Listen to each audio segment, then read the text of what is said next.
संत रविदास जी की 646वीं जयंती के मौके पर सीएम योगी वाराणसी पहुंचे, जहां उन्होंने संत निरंजन दास से बातचीत की। साथ ही प्रधानमंत्री का संदेश भी पढ़ा और उन्होंने कहा कि रविदास जी के विचारों का विस्तार असीम है। उनके दर्शन और विचार सदैव प्रासंगिक हैं। उन्होंने ऐसे समाज की कल्पना की थी जहां किसी भी प्रकार का भेदभाव न हो। सामाजिक सुधार के लिए वह आजीवन प्रयत्नशील रहे। सपा अध्यक्ष अखिलेश यादव शादी समारोह में शामिल होने आगरा पहुंचे, जहां उन्होंने योगी आदित्यनाथ पर पलटवार करते हुए कहा कि ये सरकार न केवल किसानों को धोखा दे रही है, बल्कि पढ़े लिखे नौजवानों को भी धोखा दे रही है। साथ ही उन्होंने कहा, रामचरितमानस से किसी को शिकायत नहीं है।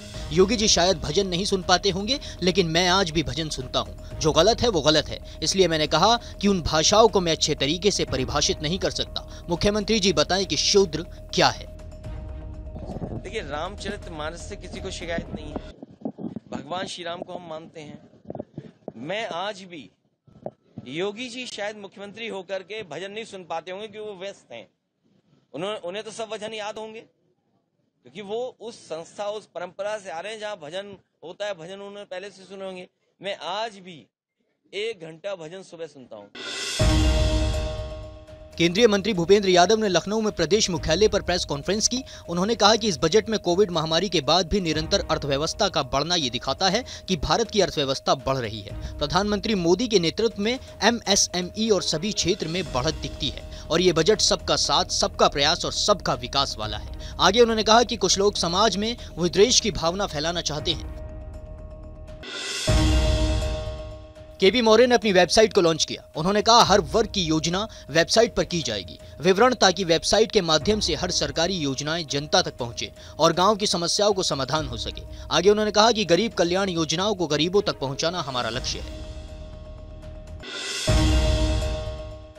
बहुजन समाज पार्टी प्रमुख मायावती ने सरकार पर पलटवार करते हुए कहा कि अडानी के मुद्दों की वजह से भारत की छवि दांव पर लगी है और हर कोई इसको लेकर चिंतित है, लेकिन सरकार इसे बहुत हल्के में ले रही है। साथ में उन्होंने कहा कि अडानी मामले का भारतीय अर्थव्यवस्था पर दीर्घकालीन प्रभाव पड़ेगा और दुर्भाग्यपूर्ण है कि सरकार इस देश के लोगों को भरोसे में नहीं ले रही है।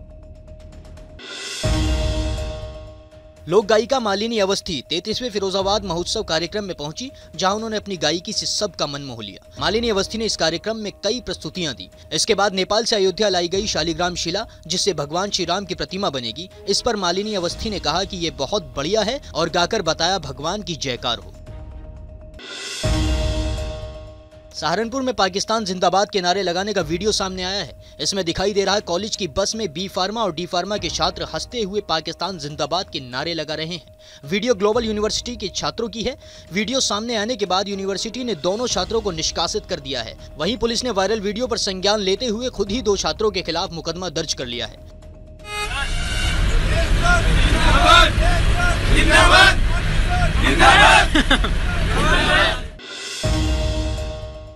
उत्तर प्रदेश के संबल जिले में हुई एक शादी में धोखाधड़ी का अनोखा मामला सामने आया है। आरोप है कि कन्या पक्ष ने अपनी छोटी बेटी की जगह बड़ी बेटी की शादी कर दी। ससुराल में जब मुंह दिखाई की रस्म के दौरान दुल्हन का घूंघट उठाया गया तो हड़कंप मच गया। गुस्साए लड़के वालों ने दुल्हन को तुरंत ही वापस मायके भेज दिया। अब दुल्हे ने न्याय न मिलने पर खुदकुशी जैसा कदम उठाने की धमकी भी दे डाली।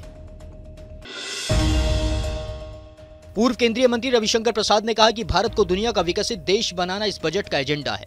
भारत की विकास दर करीब 7% होने वाली है। साथ में उन्होंने कहा कि उत्तराखंड के प्रतिभा संपन्न नौजवान एग्रीकल्चर में सक्रिय हों और स्टार्टअप का लाभ उठाएं।